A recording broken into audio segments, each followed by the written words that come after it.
قبول کرنے کے بعد ان کی زندگی میں سکون آ جاتا، امن آ جاتا، چین آ جاتا۔ مگر صحابہ کرام نے جب شروع میں اسلام قبول کیا،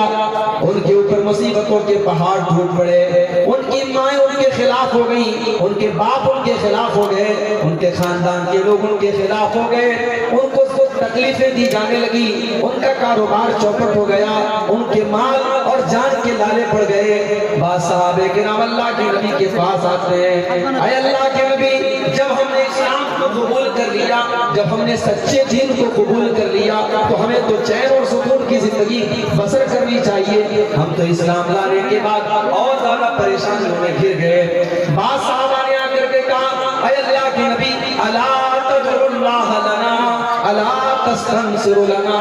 اے اللہ کے نبی آپ اللہ سے دعا کیجئے، اللہ سے مدد مانگیے، ہمارے اوپر یہ پریشانیاں کیوں آ رہی ہیں؟ اللہ کے نبی نے جواب دیا، وہ لوگوں کان کھول کر کے سن لو، تم سے پہلے دنیا میں ایسا بھی دور آیا ہے، ایمان لانے والوں کے لیے زمین میں گڈھا کھودا گیا، اور گڈھا کھودنے کے بعد ان کے بدن کے 2 ٹکڑے کر دیے گئے،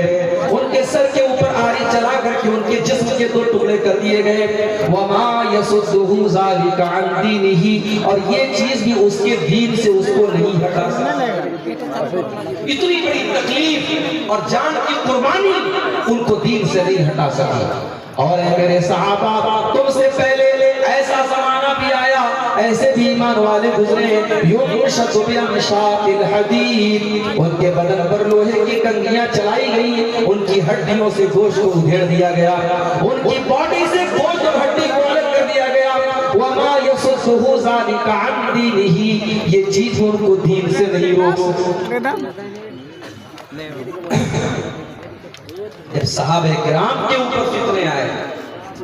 ان کے اوپر جب آزمائشیں آئی، تو ہماری اور آپ کی کیا اوقات ہے؟ اگر آج دنیا کے کسی خطے اور کسی ملک میں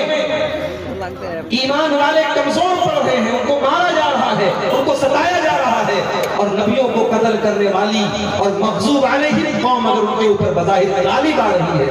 تو اس میں کوئی بہت حیرت کی بات نہیں۔ اللہ تبارک و تعالیٰ ہر دور میں اپنے ایمان والے بندوں کو آزاد، اور یہ دور تو فتنوں کا دور ہے، اور اللہ کے نبی کو آبھاس تھا، احساس تھا